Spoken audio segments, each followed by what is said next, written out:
Ce livre a été généré à l'aide des voix IA de Spictor. Vous pouvez créer des voix off au son humain dans plus de 50 langues. Une lande désolée et orageuse d'Écosse se dessine sous un ciel menaçant. C'est là que 3 sorcières surgissent, présageant les sombres événements à venir. Le vent hurle à travers les arbres tordus, charriant l'odeur de la pluie et un parfum plus sinistre encore. Des éclairs zèbrent le ciel, illuminant brièvement les silhouettes déformées des sorcières. L'air autour d'elles vibre d'une énergie surnaturelle, tandis qu'elles se serrent les unes contre les autres, le visage dissimulé sous des capuches en lambeaux. Leurs chuchotements, à peine audibles dans le vacarme du vent, évoquent une rencontre avec Macbeth, général de l'armée du roi Duncan. La simple mention de son nom semble glacer l'atmosphère. À des lieues de là, le fracas des armes et les cris de guerre s'estompent, tandis que Macbeth et son compagnon d'armes, Banquo, traversent le paysage brumeux. La brume s'accroche à leurs armures encore maculées du combat. Le visage de Macbeth, marqué par la fatigue, laisse transparaître une lueur de fierté dans ses yeux. Pourtant, sous cette fierté couve quelque chose d'autre, une soif insatiable. Alors qu'ils arpentent dans la lande, le brouillard se dissipe comme un rideau, révélant les 3 sorcières. Leur apparition soudaine fait frissonner Macbeth, plus que n'importe quel vent d'Écosse. D'une voix semblant surgir des entrailles de la terre, elle l'accueille avec 3 prophéties. « Salut Macbeth, Tan de Glamis, Tan de Cawdor et futur roi d'Écosse. » Le cœur de Macbeth s'emballe, son esprit bouleversé par ces paroles. Il est bien Tan de Glamis, mais Tan de Cawdor est roi. Les possibilités qui s'offrent à lui font tourner sa tête, l'entraînant dans des pensées dangereuses. Se tournant vers Banquo, les sorcières poursuivent leur prophétie. « Tu engendreras une lignée de rois, croassent-elles, leur voix râpeuse comme du gravier. Mais tu ne porteras jamais la couronne toi-même. » Les sourcils de Banquo se froncent, partagés entre curiosité et inquiétude. Aussi vite qu'elles sont apparues, les sorcières s'évanouissent dans la brume, laissant Macbeth et Banquo abasourdis. La lande redevient silencieuse, hormis le sifflement du vent dans la bruyère. Les 2 hommes échangent un regard perplexe, l'esprit aux prises avec ce dont ils viennent d'être témoins. L'air autour d'eux est chargé, comme si la trame même de leur monde avait changé. Le bruit de chevaux approchant rompt le silence, leurs sabots martelant la terre détrempée. Ross et Angus, 2 nobles, chevauchent vers eux, leurs capes flottant au vent telles des ailes sombres. Leurs visages trahissent l'urgence et l'excitation. « Nous apportons des nouvelles du roi Duncan en personne !» s'écrie Ross à leur approche, sa voix portée par le vent. Angus acquiesce et ajoute « Le roi t'a nommé nouveau Tan de Cawdor. L'ancien Tan a été exécuté pour trahison. » Ces mots frappent Macbeth comme un coup de massue, lui coupant le souffle. Ses yeux s'écarquillent et il sent le sang quitter son visage, le laissant aussi pâle que la brume environnante. La première prophétie des sorcières s'est réalisée, et si rapidement. Son esprit s'emballe, l'idée de la royauté lui semblant désormais moins chimérique et plus proche du destin. Banquo, toujours perspicace, remarque le changement d'attitude de son ami. Son propre visage s'assombrit d'inquiétude et il pose une main sur l'épaule de Macbeth, sentant la tension dans ses muscles. « Méfie-toi, mon ami, » dit-il d'une voix grave et pressante. « Le mal dit souvent des demi-vérités pour nous séduire. Cette prophétie pourrait être une arme à double tranchant. » Tandis qu'ils poursuivent alors leur voyage pour rencontrer le roi, les pensées de Macbeth s'agitent comme une mer déchaînée. Le goût de la victoire est maintenant éclipsé par la possibilité enivrante du pouvoir. Il s'imagine portant la couronne, son poids à la fois glorieux et terrible. Mais à chaque pas, le poids de ses pensées s'alourdit, teinté de la certitude que de telles ambitions relèvent de la trahison. Banquo observe attentivement son ami, de plus en plus inquiet. L'homme qui chevauche à ses côtés semble transformé, perdu dans un monde qu'il a lui-même créé. Les prophéties ont pris racine, et Banquo redoute ce qu'elles pourraient engendrer. Les graines de l'ambition, une fois plantées, peuvent devenir monstrueuses. Alors qu'ils approchent de la fin de leur voyage, le paysage commence à changer. La lande désolée cède la place à des collines ondoyantes et à la silhouette lointaine d'un château. Les yeux de Macbeth se fixent sur cette forme distante, son esprit déjà projeté vers l'avenir. Il peut presque sentir la chaleur de son foyer, le confort de son lit. Mais plus que tout, il brûle de partager les événements extraordinaires de la journée avec une seule personne. Sa femme, Lady Macbeth, l'attend. La pensée de sa réaction à la prophétie des sorcières le fait frissonner. Elle a toujours été ambitieuse, le poussant sans cesse à aller plus loin. Que pensera-t-elle de tout cela? À mesure que le château se rapproche, l'impatience de Macbeth grandit. Il éperonne son cheval, pressé de rentrer chez lui et de partager ses nouvelles.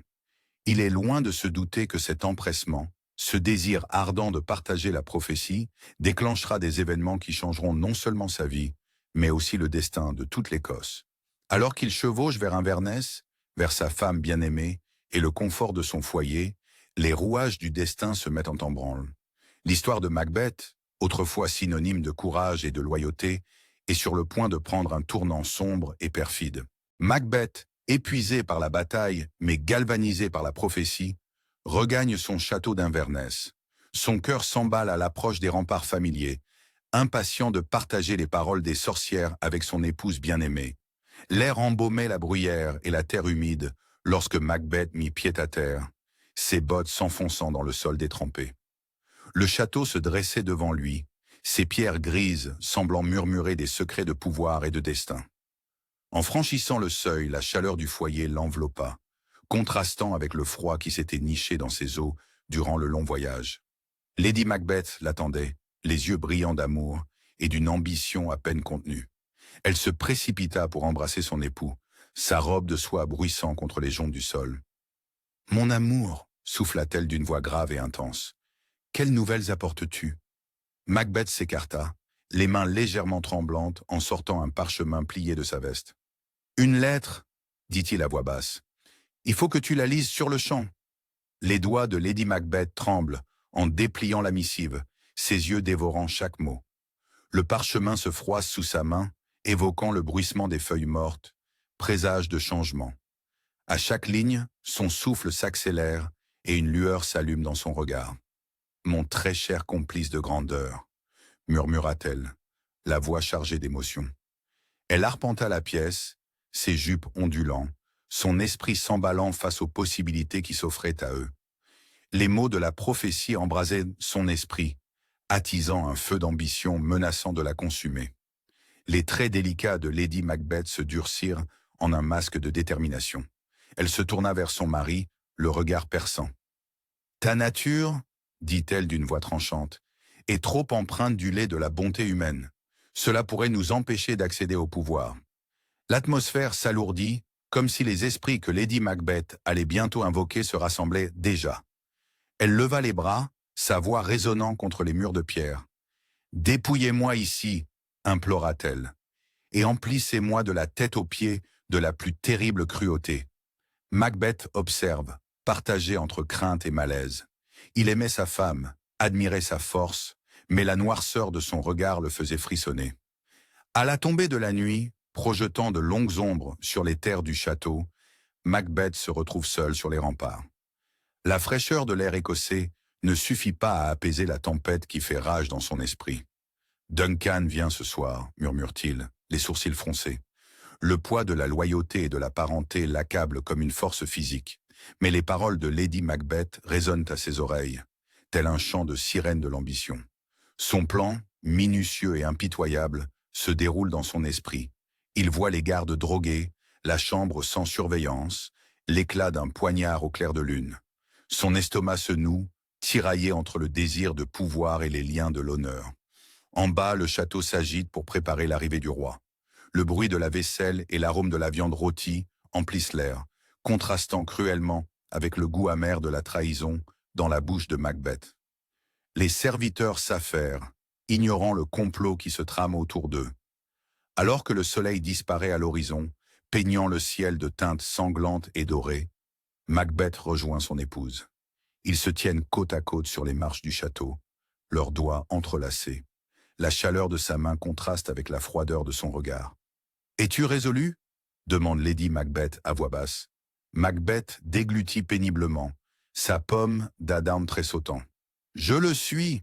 répond-il, bien que l'incertitude perce dans sa voix. Ils observent l'escorte du roi approcher au loin, les torches scintillant comme des lucioles dans le crépuscule naissant. Le piège est tendu, les dés sont jetés. Tandis qu'ils s'apprêtent à accueillir leur invité et souverain, l'air vibre d'une tension palpable. Soudain, un grincement métallique déchire la nuit. Le cœur de Macbeth bondit dans sa gorge lorsqu'il comprend ce que cela signifie.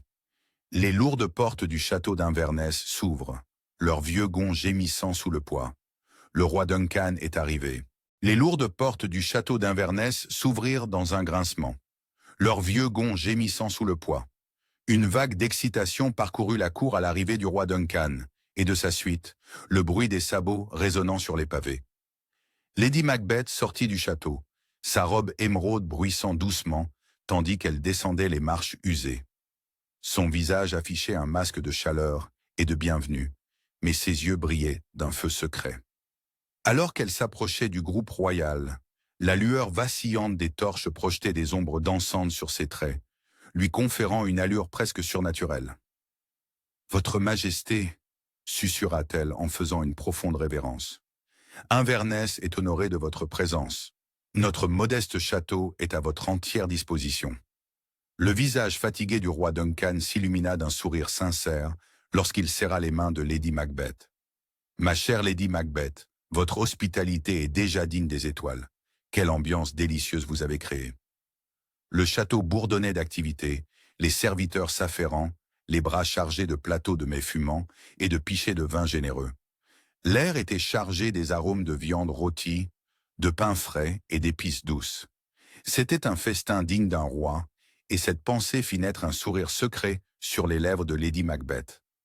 Dans la grande salle, ornée de tapisseries complexes représentant d'anciennes batailles, les rires et les conversations joyeuses résonnaient contre les murs de pierre.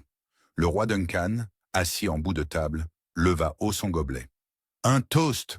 proclama-t-il, sa voix s'élevant au-dessus du tumulte. « À nos gracieux hôtes et à l'avenir de notre royaume. » Le silence se fit tandis que Duncan poursuivait, ses mots tombant comme des pierres dans une mare tranquille. « En parlant d'avenir, j'ai une annonce à faire. Mon fils aîné, Malcolm, sera désormais connu comme le prince de Cumberland, héritier de mon trône. » Une vague d'applaudissements parcourut la salle, mais pour Macbeth, c'était comme si tout l'air avait été aspiré de la pièce. Ses rêves de royauté, si proches, semblaient maintenant lui filer entre les doigts. Ses yeux croisèrent ceux de Lady Macbeth à l'autre bout de la pièce, et un échange silencieux s'engagea entre eux. Son regard se durcit et elle fit un signe de tête à peine perceptible. Alors que la nuit avançait et que le vin coulait à flot, Macbeth s'éclipsa des festivités. Il se glissa sur un balcon ombragé, l'air frais de la nuit contrastant vivement avec la chaleur étouffante de la grande salle.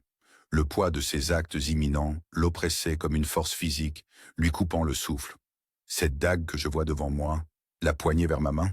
murmura-t-il dans l'obscurité, son esprit évoquant des images spectrales de l'acte à venir. « Viens, laisse-moi te saisir. » Mais sa main ne rencontra que le vide. Macbeth frissonna, le froid de la nuit s'insinuant dans ses os. C'était un homme déchiré, le devoir et l'ambition se livrant bataille en son fort intérieur. Les pas feutrés de Lady Macbeth interrompirent sa rêverie. Elle s'approcha tel un prédateur, ses yeux brillants de détermination au clair de lune. « Pourquoi as-tu quitté la salle, mon amour ?» ronronna-t-elle, ses mots formant un nœud coulant de soie. « L'acte doit être accompli cette nuit. » Macbeth se tourna vers elle, le visage empreint d'angoisse. « Mais Duncan a été si bon, si confiant. Il est ici, sous notre toit, sous notre protection. Comment pourrions-nous trahir cette confiance ?» Les lèvres de Lady Macbeth se retroussèrent en un rictus. « Es-tu un homme ?» siffla-t-elle, les mots tranchants comme des poignards. « Tu étais assez audacieux lorsque nous en avons discuté. Es-tu maintenant trop lâche pour réaliser tes ambitions ?» Ces paroles le piquèrent au vif, allumant un feu dans la poitrine de Macbeth. Il se redressa, carrant les épaules. « Je ne suis pas un lâche !» gronda-t-il, bien que le doute rongeât encore les bords de sa résolution. Alors que le château sombrait dans le calme de la nuit, Lady Macbeth s'attela à sa sinistre tâche. Avec une aisance consommée, elle versa un puissant somnifère dans le vin des gardes de Duncan. Bientôt leurs ronflements résonnèrent dans les couloirs de pierre, une berceuse discordante annonçant la violence à venir. Dans le silence oppressant de minuit, Macbeth se tenait seul dans un couloir faiblement éclairé. Son cœur battait la chamade, étouffant tout autre bruit. Et puis, il le vit, un poignard, suspendu dans les airs devant lui, sa lame luisant sinistrement dans la pénombre. Macbeth cligna des yeux, se les frotta, mais la vision demeurait. L'arme spectrale semblait l'appeler, le guidant vers la chambre de Duncan tel un guide macabre. La sueur perla sur le front de Macbeth lorsqu'il réalisa que cette hallucination était une manifestation de sa propre conscience coupable, un dernier avertissement désespéré de sa nature profonde. Pourtant, alors même que son esprit reculait devant l'horreur de ce qu'il s'apprêtait à faire, Macbeth se sentit porté par ses pieds. Le sort en était jeté, le Rubicon franchi. À chaque pas vers la chambre de Duncan, Macbeth laissait derrière lui l'homme qu'il avait été, marchant inexorablement vers un avenir taché de sang et hanté par les fantômes de ses actes. Alors qu'il tendait la main vers la poignée de la porte, une soudaine rafale de vent éteignit les torches à proximité, plongeant le couloir dans l'obscurité la plus totale. Macbeth se figea, la main à quelques centimètres de la porte. Dans le noir complet, le poids de sa décision s'imposait à lui comme une force physique. Avancerait-il dans les ténèbres, au propre comme au figuré, ou ferait-il demi-tour? La réponse se trouvait juste derrière le seuil, dans l'ombre. Les ténèbres enveloppent le château, ses ombres profondes et inquiétantes. Macbeth se dirige vers la chambre de Duncan, chaque pas le rapprochant d'un destin à la fois convoité et redouté. Les murs de pierre semblent vivants, leur surface rugueuse captant la lumière vacillante des torches et projetant des ombres tourmentées qui dansent comme des esprits agités. L'air est chargé de l'odeur de pierre humide et de suif brûlant, mêlée au goût métallique de la peur qui colle à la peau de Macbeth. Son cœur tonne dans sa poitrine, chaque battement résonnant comme un grondement assourdissant dans le silence oppressant de la nuit. En s'approchant de la chambre du roi, la main de Macbeth tremble sur la poignée de son poignard. Une sueur froide perle sur son front, ruisselant sur son visage comme les doigts glacés du doute. Le poids de ses actes imminents l'écrase, rendant chaque pas titanesque.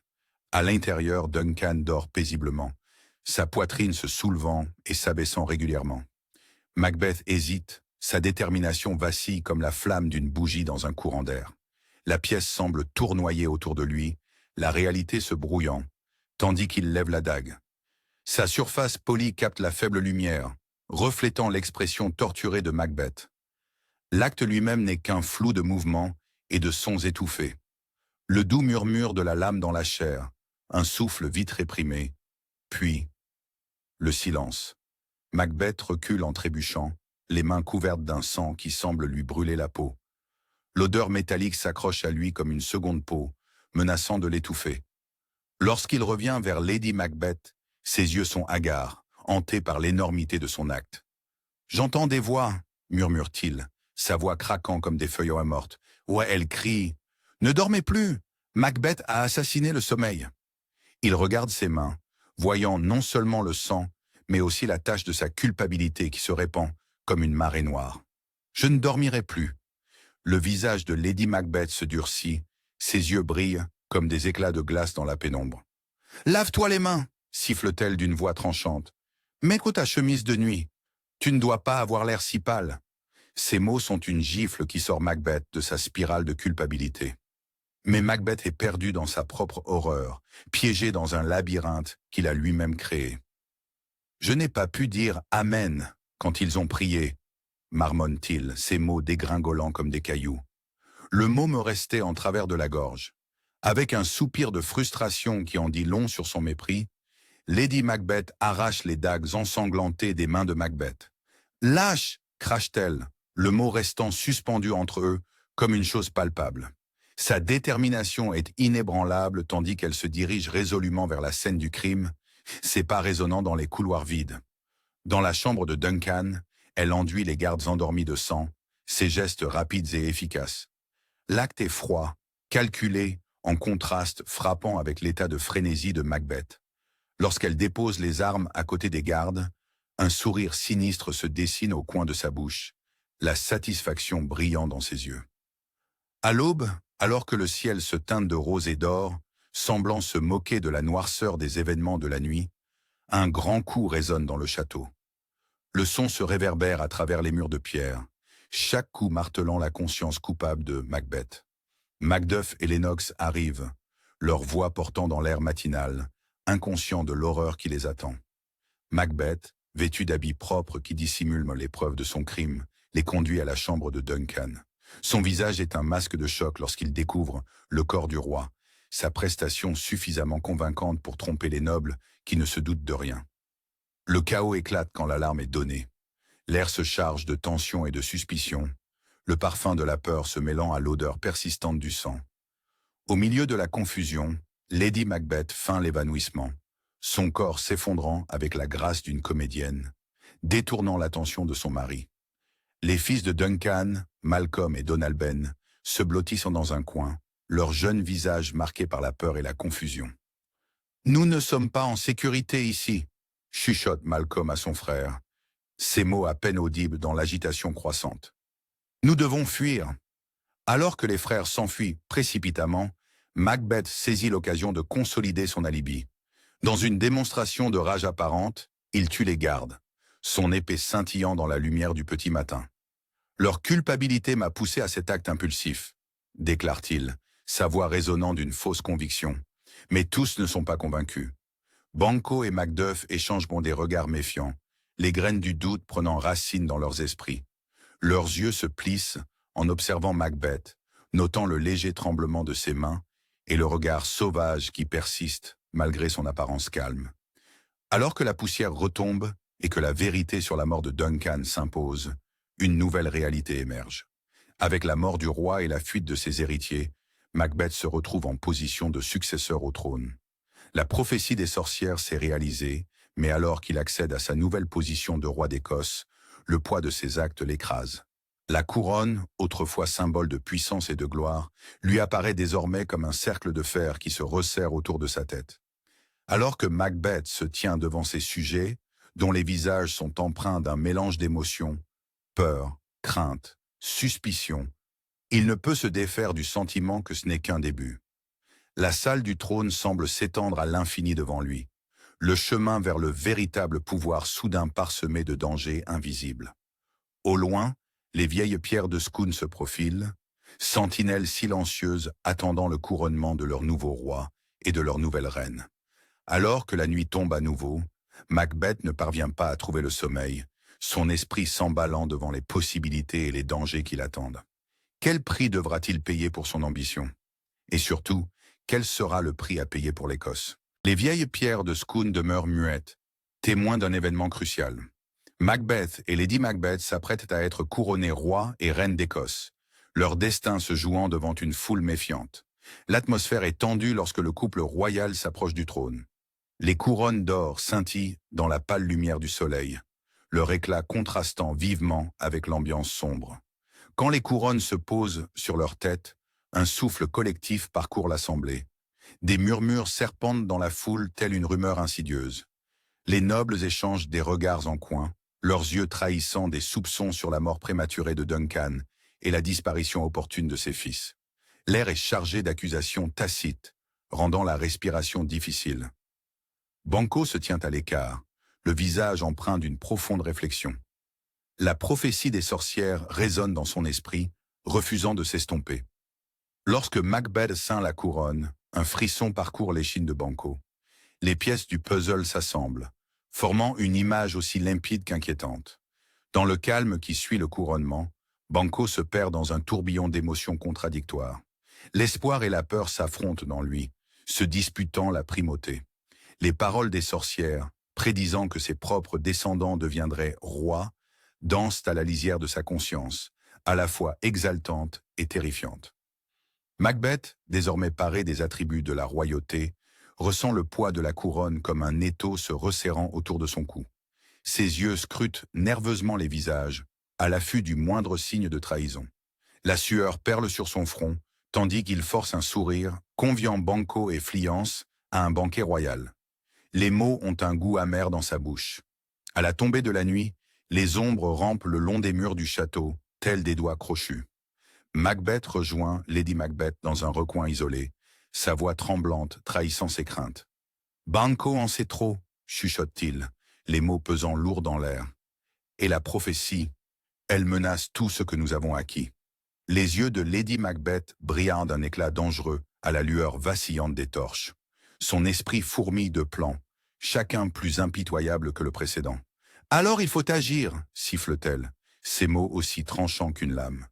La paranoïa de Macbeth croît comme une mauvaise herbe, étouffant toute raison. Chaque ombre dissimule un assassin potentiel, chaque conversation chuchotait un complot contre lui. La couronne, jadis si convoitée, lui apparaît maintenant comme une cible sur sa tête, le vouant à la mort. Au cœur de la nuit, Macbeth arpente le sol de pierre froide, ses pas résonnant dans les couloirs déserts. Son soliloque témoigne de sa déchéance morale, chaque mot suintant le poison de son ambition. « Banquo et Fliance !» marmonne-t-il, les yeux fous de peur et de détermination. Il faut s'en débarrasser. Cette pensée lui procure un frisson d'anticipation le long de l'échine, une excitation perverse à l'idée du pouvoir qu'il détient désormais. Les mains tremblantes, il convoque ses hommes de confiance et leur expose à voix basse son plan d'embuscade. Les assassins acquiescent, leur loyauté envers leur nouveau roi l'emportant sur tout scrupule moral. Alors que le règne de terreur de Macbeth prend forme, des vagues de mécontentement se propagent dans tout le royaume, telles des fissures dans la glace. Malcolm, en sécurité en Angleterre, commence à rallier des soutiens, sa détermination grandissant de jour en jour. Macduff, le front plissé par une suspicion croissante, prend ses distances avec le nouveau roi, sa loyauté envers l'Écosse primant sur son allégeance au souverain. Le général Macbeth, autrefois vénéré, fait désormais figure de paria sur le trône. Les nobles qui chantaient jadis ses louanges le regardent maintenant avec un mélange de crainte et de méfiance. Leurs yeux, autrefois emplis d'admiration, posent désormais des questions qu'ils n'osent formuler à voix haute. Dans les alcôves et derrière les portes closes, les rumeurs sur la mort mystérieuse de Duncan s'amplifient, telle une tempête qui s'amoncelle. Les circonstances entourant cette nuit fatidique sont passées au crible, chaque récit attisant le feu de la suspicion. Le royaume qui avait célébré le couronnement de Macbeth retient désormais son souffle, attendant que l'autre chaussure tombe. Alors que le soleil se couche sur cette journée tumultueuse, les ombres s'allongent sur l'Écosse, comme autant de présages funestes. Macbeth, seul sur son trône mal acquis, sent la couronne peser lourdement sur son front tourmenté. Son esprit est assailli de projets et de craintes. Chaque pensée est plus désespérée que la précédente. Soudain, on frappe à la porte de la chambre, le faisant sursauter. Le cœur battant, Macbeth s'écrie « Entrez !» Tandis que la porte s'ouvre en grinçant, il se prépare à affronter ce qui va suivre. L'heure est venue de mettre en œuvre ses sombres desseins, et il n'y aura pas de retour en arrière possible. Macbeth convoque 2 tueurs à gages dans son cabinet. Par des paroles astucieuses et de fausses promesses, il s'apprête à les manipuler en leur faisant croire que Banquo est leur véritable ennemi. Les murs de pierre du château semblent se refermer sur eux. L'air est lourd de tension et du parfum âcre des torches. Des ombres dansent sur le visage de Macbeth qui fait les 100 pas devant les hommes. Sa voix est un grondement grave et envoûtant. « Banquo !» siffle-t-il, les yeux brillants dans la lumière vacillante. « Est la source de vos malheurs. Sa seule existence menace vos familles, votre avenir. Les assassins, le visage buriné par des années de misère, acquiescent lentement. La haine brûle dans leurs yeux, attisée par les mensonges habilement tissés par Macbeth. Ils les observent, tel un prédateur guettant sa proie prise au piège. Alors que l'entretien touche à sa fin, Macbeth prend une décision éclair. « Il y en a un autre », dit-il à voix basse. Une 3e silhouette émerge de l'ombre, le visage dissimulé sous un sombre capuchon. La présence de ce nouveau venu jette un froid dans la pièce, ajoutant une nouvelle dimension à ce complot funeste. La nuit tombe sur la campagne écossaise comme un lourd manteau de velours. Banquo et son fils Fliance se dirigent vers le château de Macbeth. Seul le bruit des sabots de leurs chevaux trouble le silence. L'esprit de Banquo est tourmenté, partagé entre les pensées du banquet à venir et les inquiétantes prophéties des sorcières. Il se tourne vers Fliance, la voix étouffée. « Mon fils, quelque chose cloche chez Macbeth. La couronne, lui-ci est mal. » Fliance, jeune et naïf, ne peut qu'acquiescer, les yeux écarquillés de confusion et d'une pointe de crainte. Le château se dessine à l'horizon, ombre menaçante dans le ciel étoilé. À leur approche, la nuit paisible bascule dans le chaos. Les assassins surgissent de l'obscurité tels des loups, leurs lames luisant au clair de lune. L'acier s'entrechoque, déchirant le silence nocturne. Banco se bat avec l'énergie du désespoir. Son épée n'est plus qu'un tourbillon argenté. Mais il est en infériorité numérique, submergé. Dans un dernier souffle, il crie à son fils. « Fuis, mon garçon! Sauve-toi » Dans la confusion, Fliance s'échappe, englouti par les ténèbres. L'air de la nuit porte l'écho de ses pas précipités, s'évanouissant peu à peu. Les meurtriers, haletants et maculés de sang, retournent vers Macbeth. Leur demi-succès fait pâlir son visage. La fuite de Fliance est une épine dans le pied de ses plans soigneusement élaborés. Une fois les assassins partis, Macbeth reste seul, l'esprit en proie à une tempête de peur et de doute. La prophétie des sorcières sur la lignée de Banco résonne à ses oreilles, narguant sa victoire incomplète. Chaque ombre semble receler une menace, chaque murmure du vent porte la promesse d'un châtiment. Les mains de Macbeth tremblent, tandis qu'il se prépare pour le banquet, ignorant l'horreur qui l'attend. Le spectre de sa culpabilité, arborant le visage de Banco, ne tardera pas à faire une apparition glaçante, marquant le début de sa déchéance publique. Le meurtre de Banco, son ami le plus proche, est plus qu'un simple assassinat. C'est le dernier pas de Macbeth vers l'abîme de la tyrannie. Tel un pyromane qui aurait incendié sa propre demeure, il se tient maintenant au cœur des flammes de son ambition, prêt à anéantir tous ceux qu'il perçoit comme une menace pour son pouvoir mal acquis. À l'approche de l'heure du banquet, Macbeth sent l'angoisse monter en lui. Il rajuste sa couronne, inspire profondément et se dirige vers la grande salle. Le brouhaha des voix s'amplifie, l'air est chargé d'attente. Que l'attend derrière ces lourdes portes en bois? D'une main tremblante, il saisit la poignée, le cœur battant la chamade. La grande salle du château de Dunsinen bourdonne d'impatience. Le banquet royal est sur le point de commencer et la tension est palpable. Macbeth et Lady Macbeth se tiennent à l'entrée, arborant des sourires accueillants qui masquent à peine leur tourment intérieur. La lueur vacillante des torches projette des ombres dansantes sur les murs de pierre, reflétant le malaise qui règne parmi les nobles rassemblés. À l'arrivée des invités, le cliquetis des armures et le froissement des étoffes précieuses emplissent l'air. Des chuchotements et des regards en coin suivent le couple royal comme des spectres persistants. La main de Macbeth tremble légèrement lorsqu'il la lève en guise de salut, ses yeux scrutant chaque visage à la recherche de signes de méfiance. Le poids de sa couronne semble l'écraser un peu plus à chaque instant. Le festin débute, une somptueuse profusion de viande rôtie et de vin capiteux s'étalant sur de longues tables. L'arôme des épices et des viandes emplit l'air, mais pour Macbeth, cela pourrait tout aussi bien être de la sueur. Il mâche mécaniquement, chaque bouchée se transformant en cendre dans sa bouche. Son cœur bat la chamade, tambourinant sans cesse sous le poids de la culpabilité et de la peur. Lorsque Macbeth se lève pour prendre place en bout de table, le monde semble basculer. Le spectre de Banco est assis sur sa chaise, ses yeux morts transperçant l'âme de Macbeth. La pièce devient soudain glaciale, contrastant violemment avec la chaleur du festin. Macbeth recule en trébuchant, le visage livide. « Tu ne peux pas dire que c'est moi qui l'ai fait !» s'écrie-t-il, sa voix étranglée résonnant dans le silence soudain. La salle se fige, tous les regards se tournant vers leur roi. Le bruit d'un gobelet qui tombe retentit, assourdissant dans ce silence de plomb. Lady Macbeth, l'esprit aussi affûté qu'une lame, se lève d'un bond. « Mes seigneurs, ne vous en faites pas !» dit-elle d'une voix ferme, malgré la panique qui brille dans ses yeux. Le roi est sujet à de telles crises. Ce n'est pas nouveau, je vous l'assure. Elle se déplace avec la grâce d'une panthère, s'interposant entre Macbeth et les invités stupéfaits. Elle saisit le bras de Macbeth, ses ongles s'enfonçant dans sa chair. « Es-tu un homme ?» siffle-t-elle à son oreille, ses mots dégoulinant de venin. « Reprends-toi, ou tout est perdu !» Son souffle brûlant contre sa peau rappelle le feu qui couve en elle.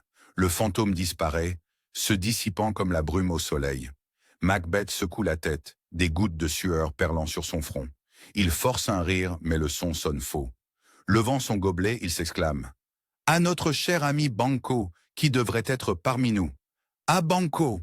Les nobles reprennent le toast avec réticence, le vin leur laissant un goût amer. L'espace d'un instant, il semble que la crise soit passée, puis comme un cauchemar qui s'acharne, le fantôme réapparaît, ses yeux vides fixés sur Macbeth.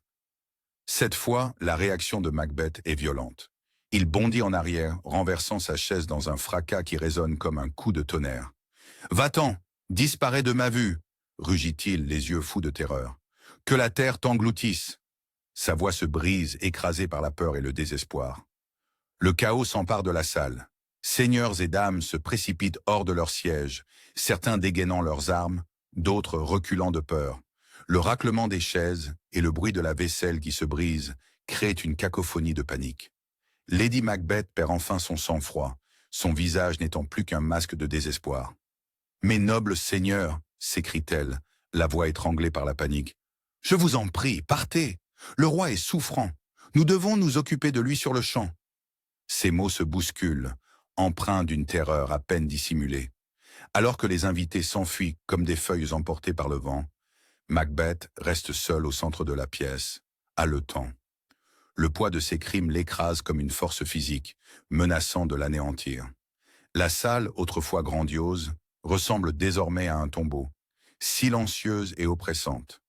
Dans ce silence terrible, Macbeth se tourne vers sa femme. « Je dois en savoir plus », dit-il, la voix rauque et brisée. « Je vais consulter les sœurs fatidiques.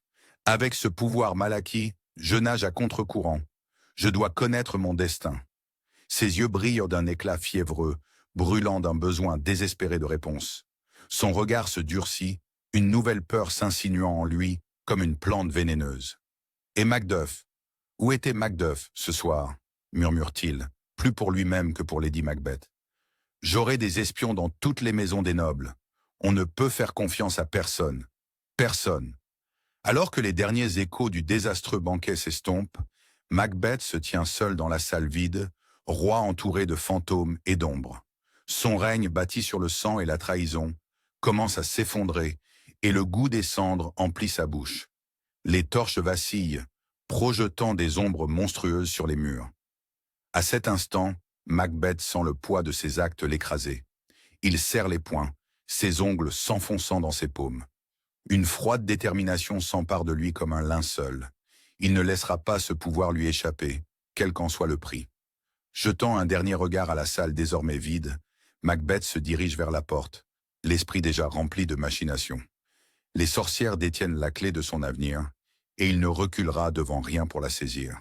La soif insatiable de pouvoir consume Macbeth. Poussé par le désespoir, il se sent contraint de consulter à nouveau les sorcières pour assurer sa position et percer les mystères de son destin. L'air nocturne est chargé de brume, tandis que Macbeth s'enfonce dans la forêt dense. Des branches noueuses s'accrochent à son manteau, leurs ombres dansant au clair de lune tels des esprits tourmentés. Son cœur bat la chamade, chaque pulsation mêlant crainte et anticipation. Une odeur de putréfaction et de soufre assaille ses narines à l'approche d'une caverne béante. L'entrée, telle une gueule ténébreuse, semble avide de son âme. Rassemblant son courage, Macbeth plonge dans l'obscurité. À l'intérieur, il trouve les sorcières accroupies autour d'un chaudron bouillonnant, leurs visages grimaçant horriblement. « Nous t'attendions, Macbeth », ricanent-elles à l'unisson, leur voix pareille à des ongles sur une ardoise.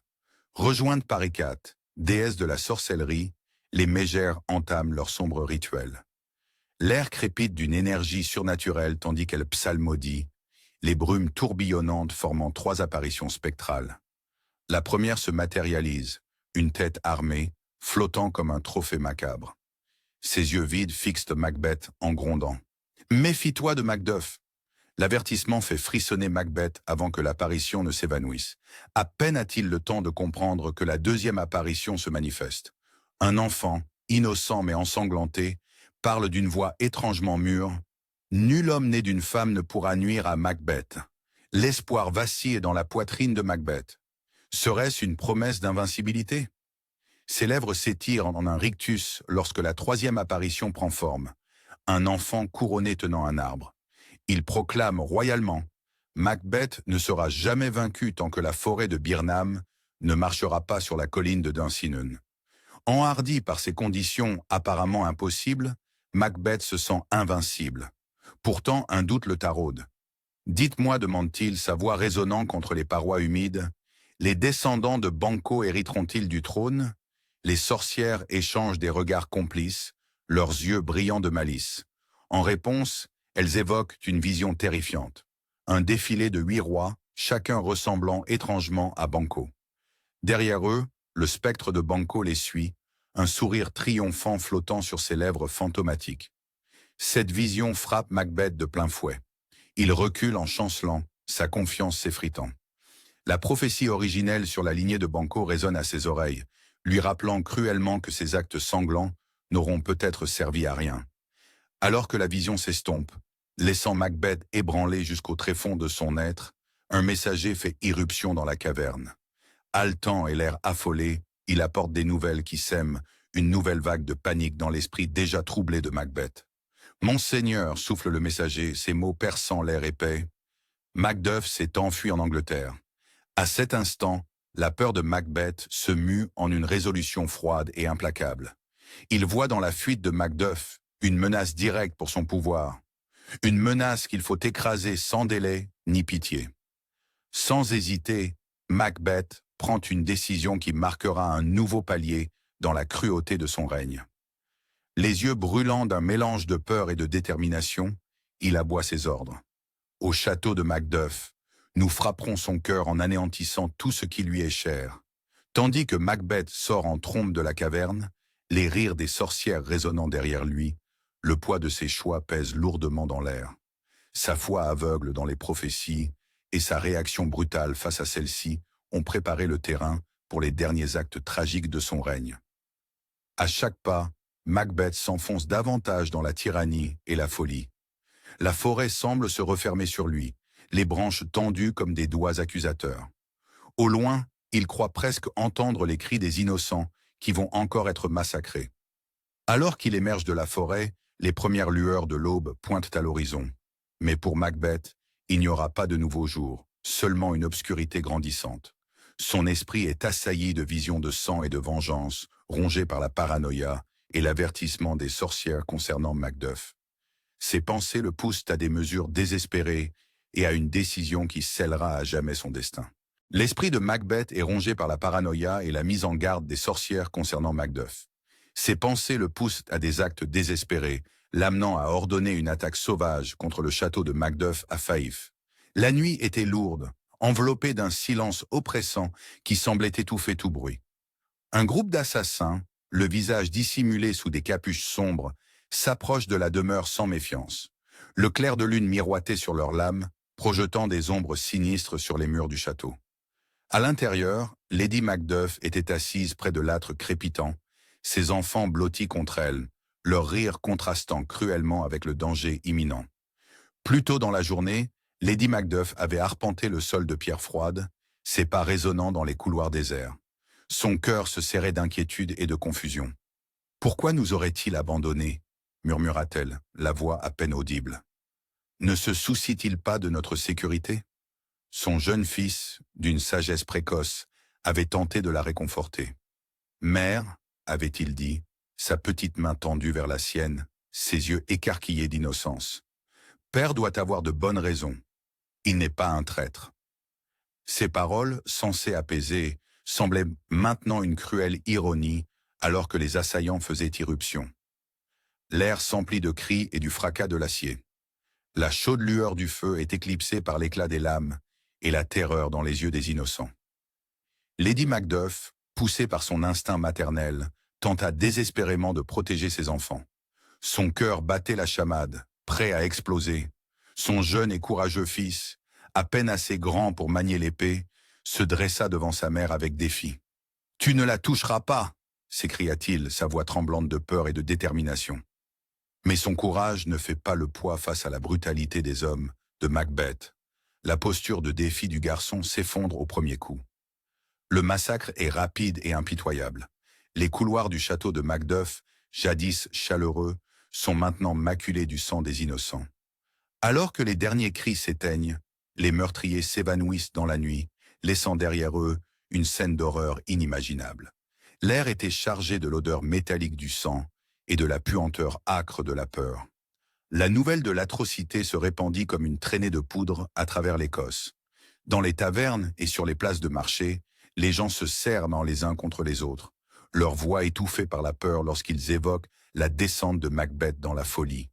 Le roi qu'ils respectaient autrefois était devenu un monstre, prêt à massacrer femmes et enfants pour garder sa couronne mal acquise. La simple mention de son nom faisait frémir et taire les conversations. Pendant ce temps, en Angleterre, Ross arrive au camp de Malcolm, le visage blême sous le poids des nouvelles qu'il apporte. Il trouva Macduff et Malcolm en pleine discussion, leur voix basse et pressante planifiant leur rébellion contre le roi tyran. L'air était chargé d'anticipation et de détermination. Les mots de Ross tombent comme des coups de massue sur le cœur de Macduff. « Votre château a été pris d'assaut, votre femme et vos enfants sauvagement massacrés. » Le monde semble tournoyer autour de Macduff, qui peine à comprendre l'ampleur de sa perte. Le sol sous ses pieds vacille, comme s'il allait s'ouvrir et l'engloutir. La culpabilité le submerge comme un raz-de-marée, menaçant de le noyer sous son intensité. Il les avait laissés sans protection, à la merci de la cruauté de Macbeth. Ses genoux fléchissent et il s'effondre, un cri primitif s'échappant de sa gorge. « Mes enfants aussi? Tous mes beaux enfants? Tu as bien dit tous ?» Sa voix est déchirée par l'angoisse, chaque mot comme un poignard dans son propre cœur. Malcolm observe la détresse de son ami, son propre cœur lourd du poids de la souffrance de l'Écosse. Il s'agenouille aux côtés de Macduff et pose une main sur son épaule. « Que cette douleur alimente ta détermination, » lui dit-il d'une voix grave et intense. « Fais de ton chagrin une arme contre Macbeth. » Alors que les sanglots de Macduff s'apaisent, une détermination inébranlable s'installe dans son regard. L'homme qui était un noble prudent a disparu, remplacé par un guerrier animé d'une soif de vengeance inextinguible. « J'arracherai de mes propres mains le cœur noir de Macbeth », jura-t-il, la voix grave et menaçante. L'air autour de lui semblait crépiter sous l'intensité de sa résolution. De retour en Écosse, un vent de peur et d'oppression souffle sur le pays. Le pouvoir tyrannique de Macbeth se resserre comme un étau autour du cou de ses sujets. Ceux qui le peuvent s'enfuient, grossissant les rangs de l'armée de Malcolm de l'autre côté de la frontière. Les rues des villes écossaises, autrefois animées, sont désormais silencieuses. La peur flottant dans l'air comme un épais brouillard. La scène est prête pour l'affrontement final. Alors que les forces de Malcolm se renforcent, Macduff se tient en première ligne, transformé par la tragédie. Il ne se bat plus seulement pour son pays, il porte désormais le fardeau de la vengeance personnelle. Chaque jour qui passe, l'inéluctabilité de la chute de Macbeth grandit, tout comme l'espoir de voir l'Écosse se libérer de son règne sanglant. Alors que le soleil se couche sur une nouvelle journée de préparatifs, Malcolm se tient à la lisière du camp, les yeux rivés sur la lointaine frontière écossaise. Le poids de son destin pèse lourdement sur lui, et il ne peut s'empêcher de s'interroger. Parviendra-t-il à rallier suffisamment de partisans pour reprendre le trône qui lui revient de droit? Ou bien le règne de terreur de Macbeth se poursuivra-t-il sans entrave, plongeant l'Écosse plus profondément encore dans les ténèbres? Malcolm, héritier légitime du trône d'Écosse, s'est réfugié en Angleterre pour échapper à la tyrannie de Macbeth. C'est là qu'il a commencé à rallier des soutiens à sa cause, s'alliant avec des nobles écossais qui avaient également fui leur patrie. Dans la pénombre d'une chambre, l'atmosphère est chargée de tension, telle une brume s'accrochant à chaque surface. Les torches vacillantes projettent de longues ombres sur les murs de pierre, leur danse reflétant l'agitation des esprits présents. Malcolm se tient en bout d'une table en chêne usée, scrutant les visages de ses partisans. Parmi eux, le visage marqué de Macduff se distingue, creusé par le chagrin et la détermination. Le cœur de Malcolm s'emballe à l'idée de mettre à l'épreuve la loyauté de Macduff.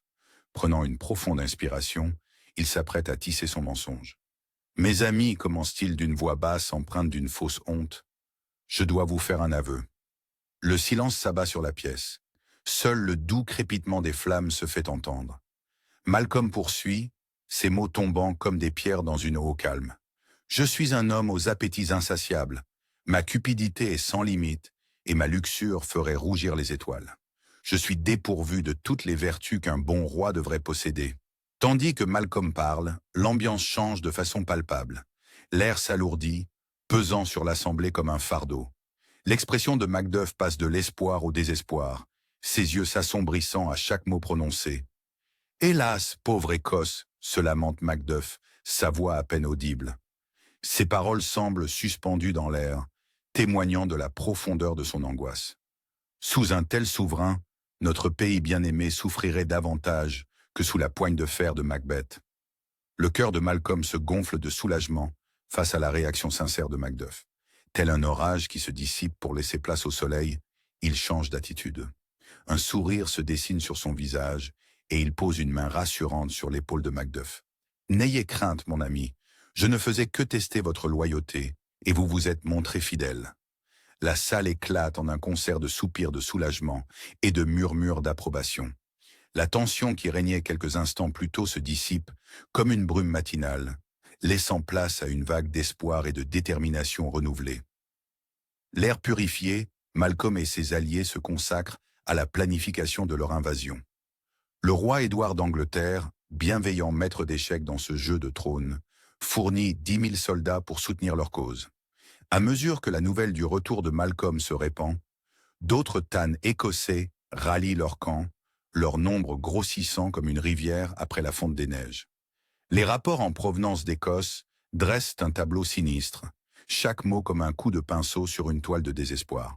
Le règne de Macbeth est devenu un cauchemar, sa cruauté s'intensifiant de jour en jour. Le peuple souffre sous sa tyrannie, ses esprits écrasés comme le blé sous la meule. Macbeth fortifie Dunsinane, rapporte un messager, la voix tremblante. Il se prépare à notre attaque, mais sa paranoïa le ronge comme un cancer. Malcolm écoute attentivement, sa détermination se renforçant à chaque nouvelle. Il s'est révélé être un chef compétent, ses stratégies bien définies et ses paroles inspirantes. En revanche, l'isolement de Macbeth s'accentue, sa paranoïa devenant un brouillard toxique qui obscurcit son jugement. Macduff, animé par le chagrin et la soif de vengeance, devient le cœur de la rébellion. Ses yeux brûlent de détermination lorsqu'il jure « J'affronterai Macbeth moi-même.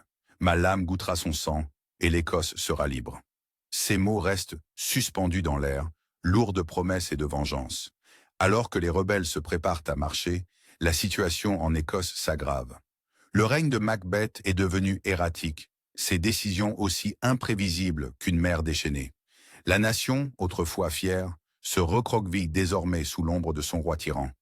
Pourtant, au milieu de ces ténèbres, l'espoir vacille comme une flamme dans le vent. Les forces rassemblées par Malcolm représentent plus qu'une simple armée. Elles incarnent la promesse de la libération de l'Écosse, de la restauration d'un pouvoir légitime. Au bord du précipice de leur affrontement final avec Macbeth, l'air crépite de l'énergie d'un changement imminent. Alors que la nuit tombe et que les rebelles se retirent pour se reposer avant leur marche imminente, un messager arrive, essoufflé et les yeux écarquillés.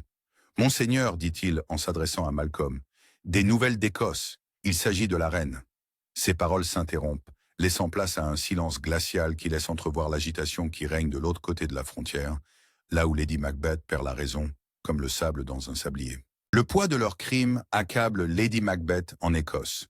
Son état mental se détériore rapidement, la culpabilité rongeant son être tout entier. La reine, jadis fière, erre désormais dans les couloirs glacials du château de Dunsinane, tel un esprit tourmenté, ses pas la guidant dans la nuit, tandis que son esprit reste prisonnier des horreurs du passé. Une obscurité oppressante envahit l'air du château, reflétant le trouble de l'âme de Lady Macbeth. Des ombres dansent sur les murs, projetées par des torches qui vacillent, comme en écho à sa psyché fragile. Les pierres mêmes du château semblent murmurer des accusations, leur surface rugueuse, accrochant sa chemise de nuit au passage. Par une soirée particulièrement glaciale, un médecin et une dame assistent aux confessions nocturnes de Lady Macbeth. Ils observent, les yeux écarquillés et tremblants, Lady Macbeth faire les 100 pas. Sa chemise de nuit blanche flottant autour d'elle, tel un linceul fantomatique. Ses yeux, autrefois vifs et calculateurs, fixent maintenant le vide, tandis qu'elle se frotte frénétiquement les mains. « Disparais, maudite tâche !» s'écrie-t-elle, sa voix mêlant désespoir et folie.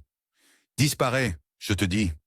Le médecin se penche, s'efforçant de saisir chaque mot, tandis que Lady Macbeth poursuit son monologue frénétique. Elle parle de sang, toujours de sang, qui souille ses mains et refuse de partir. Les meurtres de Duncan, de Banquo et de Lady Macduff s'échappent de ses lèvres en un torrent de confessions empreintes de culpabilité. L'odeur du sang persiste, gémit-elle, en portant ses mains à son visage. Tous les parfums d'Arabie ne sauraient purifier cette petite main. La dame se serre la poitrine, le cœur serré pour cette femme autrefois si fière. Le médecin, les sourcils froncés d'inquiétude, secoue lentement la tête. « Cette maladie dépasse mes compétences », marmonne-t-il. Elle a davantage besoin d'une aide divine que de remèdes terrestres. À l'aube, projetant de longues ombres sur les murs du château, le médecin va quérir Macbeth. Le roi, l'esprit accaparé par l'attaque imminente contre son règne, prête à peine attention aux préoccupations du médecin. Le poids de la couronne semble peser sur le front de Macbeth, creusant de profondes rides d'inquiétude sur son visage. « Ne pouvez-vous guérir un esprit malade ?» demande Macbeth, la voix rauque d'impatience. Arracher de la mémoire un chagrin enraciné, le médecin, choisissant ses mots avec soin, répond « C'est au patient lui-même de s'en charger. » Macbeth le congédie et se concentre sur les rapports de l'ennemi qui approche. Il aboie des ordres à ses serviteurs, exigeant qu'on lui apporte son armure sur le champ. Lorsqu'il revêt les lourdes plaques de métal, le cliquetis de l'acier résonne dans les couloirs, contrastant cruellement avec la vulnérabilité de l'état de sa femme. Le château bourdonne d'une énergie nerveuse, tandis que les préparatifs de bataille s'intensifient. Au milieu du fracas des armes et des cris des soldats, la déchéance de Lady Macbeth se poursuit inexorablement. Elle erre dans les couloirs comme une âme en peine, sa volonté jadis si forte désormais, aussi fragile que du verre filé. Le bruit de ses pieds nus sur le sol glacé se mêle à la symphonie métallique des préparatifs guerriers, créant une mélodie discordante qui semble annoncer l'imminence du malheur. Par un cruel retournement du sort, l'ambition même qui avait poussé Lady Macbeth à inciter son mari à s'emparer du trône ronge à présent sa santé mentale. Les fondations de leur pouvoir mal acquis s'effondrent sous leurs pieds, à l'image des murs de leur propre esprit. L'air se charge de tensions, uniquement rompues par les gémissements occasionnels provenant des appartements de Lady Macbeth. Les serviteurs chuchotent dans les recoins, leurs yeux s'écarquillant nerveusement lorsqu'ils évoquent l'état de leur maîtresse. Puis, dans les heures silencieuses précédant l'aube, un cri déchirant résonne dans les couloirs de pierre. Lady Macbeth, incapable de supporter plus longtemps le poids de sa culpabilité, s'est donné la mort. La nouvelle se répand dans le château comme une traînée de poudre et parvient jusqu'à Macbeth qui se tient dans la grande salle, en armure et prêt au combat. L'espace d'un instant, le monde semble s'arrêter. Macbeth reste figé, le poids de la mort de sa femme s'abattant sur lui tel un lourd manteau. Lorsqu'il parle enfin, sa voix est creuse, dépourvue du feu qu'il avait jadis poussé à commettre de si terribles actes. « Elle aurait dû mourir plus tard », murmure-t-il, plus pour lui-même que pour le messager qui lui a apporté la nouvelle. Il y aurait eu un moment pour de telles paroles. Alors que les premiers rayons du soleil percent à l'horizon, Macbeth se retrouve plus seul que jamais. La couronne qui lui avait semblé si désirable repose désormais sur son front, rappel constant de tout ce qu'il a perdu dans sa quête du pouvoir. Avec l'ennemi à ses portes et sa femme disparue, Macbeth affronte ses dernières heures en tant que roi, la vacuité de son ambition mise à nu devant lui. À l'extérieur des murs du château, une brume commence à s'élever du sol, s'insinuant dans la forêt environnante tels des doigts fantomatiques. Alors que Macbeth scrute les remparts, ses yeux se plissent à la vue d'un étrange spectacle au loin. Les arbres du bois de Birnam semblent se mouvoir, leurs branches oscillant malgré l'immobilité de l'air. Est-ce un effet de lumière ou son esprit a-t-il finalement succombé à la folie qui a emporté sa femme? Tandis que la brume s'épaissit, obscurcissant sa vue, Macbeth ne peut se défaire du sentiment que son destin approche, porté par les branches mêmes de la forêt. Les forces de Malcolm et de Macduff s'approchent de Dunsinane, leurs pas résonnant dans l'air brumeux. En traversant le feuillage dense du bois de Birnam, ils ignorent le rôle crucial que cette forêt jouera dans leur destin. La brume s'accroche au sol tel un linceul fantomatique, étouffant le bruit de leur progression. Malcolm scrute les rangs de ces hommes au visage grave et déterminé. Une idée germe dans son esprit, un coup de génie tactique né du désespoir. Que chaque homme coupe une branche, ordonne-t-il à voix basse. Nous avancerons comme la forêt elle-même. Les soldats s'exécutent, le bruissement des feuilles et le craquement des brindilles emplissent l'air. Malcolm est loin de se douter que sa ruse ingénieuse va réaliser une partie de la sinistre prophétie des sorcières. Pendant ce temps, dans les murs froids du château de Dehain-Sinon, Macbeth fait les 100 pas. Le poids de sa couronne semble s'alourdir à chaque pas, le pouvoir tant convoité devenu un fardeau écrasant. L'atmosphère est lourde, oppressante, à l'image des ténèbres qui ont envahi son âme. Soudain, un messager fait irruption, le visage blême. « Monseigneur » balbutie-t-il, « la reine n'est plus !» Les mots restent suspendus dans l'air comme un glas. Macbeth reste figé, la nouvelle du suicide de sa femme le glaçant jusqu'aux os. À cet instant, quelque chose se brise en lui. Il se tourne vers la fenêtre, le regard vide, et commence à parler. Demain, et demain, et demain, se traîne à petits pas de jour en jour, jusqu'à la dernière syllabe du temps consigné. Ces paroles, jadis pleines de feu et d'ambition, suintent désormais le vide et le désespoir. La futilité de la vie, la vanité de ses actes, tout s'abat sur lui comme une montagne qui s'écroule. Pourtant, au bord du gouffre, une partie de lui s'accroche désespérément aux prophéties des sorcières. Ne lui avait-elle pas promis l'invincibilité? Les murs du château semblent se refermer sur Macbeth lorsque la bataille éclate. L'air crépite de tension, ponctué par le fracas lointain de l'acier et les cris des hommes. Un messager, les yeux écarquillés et le souffle court, fait irruption. « Monseigneur » s'exclame-t-il, « le bois de Birnam, avance !» Le sang de Macbeth se glace. Les pièces de la prophétie s'assemblent comme un puzzle macabre. Il a été dupé, égaré par sa propre ambition et les paroles trompeuses des sorcières. La peur, émotion oubliée depuis longtemps, s'insinue dans son cœur. Mais elle s'accompagne d'une détermination farouche. Si ce doit être son dernier combat, il le rendra mémorable. Les mains tremblantes mais vite affermies, Macbeth revêt son armure. Son poids lui est familier, presque réconfortant. Il marche vers son destin, son épée luisant dans la pénombre. Le champ de bataille est le chaos incarné.